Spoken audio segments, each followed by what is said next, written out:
देख रहे हैं गुमान छत्तीसगढ़ न्यूज। छत्तीसगढ़ की हर छोटी से छोटी खबरों के लिए जुड़े हमारे गुमान छत्तीसगढ़ न्यूज से। न्यूज चैनल को सब्सक्राइब करना न भूलें। फर्जी जाति प्रमाण पत्र के आधार पर चुनाव जीतने वाली ग्वालिंडी सरपंच मंजुलता पर ग्रामीणों ने की कार्रवाई की मांग। जिस जाति के आधार पर मंजुलता अनुसूचित जनजाति बनकर चुनाव लड़ी, उसे तहसीलदार ने किया निरस्त। कोरबा के पाली तहसील में मंजुलता ने बनवाया था फर्जी जाति। सारंगढ़ बिलाईगढ़ जिले के ग्राम पंचायत ग्वालिंडी में अनुसूचित जनजाति वर्ग के लिए आरक्षित सरपंच पद पर कथित रूप से फर्जी जाति प्रमाण पत्र के आधार पर चुनाव जीतने वाली मंजुलता के खिलाफ अब ग्रामीणों ने आवाज बुलंद कर दी है। सरपंच मंजुलता के खिलाफ ग्रामवासियों ने कलेक्टर और पुलिस अधीक्षक को एक लिखित ज्ञापन सौंपकर जांच और उचित कार्रवाई की मांग की है। ग्रामीणों का आरोप है कि मंजुलता अनुसूचित जनजाति की नहीं है, बल्कि वो अनुसूचित जाति से संबंध रखती है। इसके बावजूद भी मंजुलता ने खुद को अनुसूचित जनजाति वर्ग का सदस्य दर्शाकर फर्जी जाति प्रमाण पत्र तैयार करवाया और पंचायत चुनाव में आरक्षित सीट पर चुनाव लड़ी। चुनाव जीतने के बाद अब वे सरपंच पद पर कार्यरत है।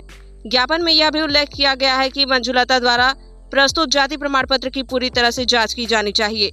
यदि प्रमाण पत्र फर्जी पाया जाता है तो उन्हें अयोग्य घोषित कर कानूनी कार्रवाई की जाए। ग्रामीणों का कहना है कि सरपंच जैसा जिम्मेदार पद पर केवल वही लोग आए जो नियमों के अनुसार योग्य हों। अगर किसी ने फर्जी तरीके से पद हथियाया है तो उसके खिलाफ सख्त कार्रवाई होनी चाहिए। फिलहाल अब देखना होगा कि प्रशासन इस गंभीर आरोप पर क्या कार्रवाई करता है। ग्रामीणों की मांग है कि लोकतंत्र और कानून की रक्षा के लिए निष्पक्ष जांच कर दोषियों को सजा दी जाए। जिला संवाददाता लक्ष्मण लहरे की रिपोर्ट।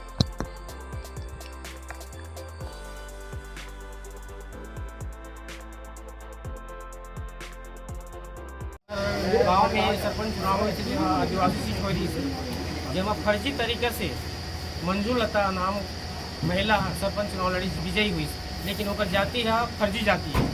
वह सतनामी जाति के, लेकिन वह आदिवासी जाति प्रमाण पत्र बना के चुनाव लड़ी थी। तो ओकर संबंध हम कलेक्टर साहब ज्ञापन दिया है, जाँच के मांग कर हैं कि हम उचित न्याय मिलना चाहिए और कार्रवाई जल्दी होना चाहिए। जन आक्रोश है गाँव में कि फर्जी जाति से सरपंच चुनाव लड़ी से जीती से, तो ऐसा नहीं होना चाहिए। शासन प्रशासन मांग करा था कि वो उचित कार्रवाई हो। ग्वालिंडी के कुछ लोग आए थे और ज्ञापन दिए कलेक्टर जिला सारंगढ़ के नाम से कि फर्जी जाति के आधार पर निर्वाचित हुआ है। तथ्यों की जांच करेंगे, अगर फर्जी पाया जाता है तो उनके विरुद्ध कार्रवाई की जाएगी। सर, ग्रामीणों ने यह भी बताया है कि उन्होंने दावा आपत्ति भी किया था, लेकिन उस समय उनके पास सक्षम दस्तावेज नहीं थे, तो इसकी भी जांच कराई जानी थी। सर, दावापत्ति रिटर्निंग अफसर के समक्ष किए जाते हैं और वो संतुष्ट हो गया, उसमें कोई टिप्पणी नहीं किया जा सकता। उसका आधार ही अपील है।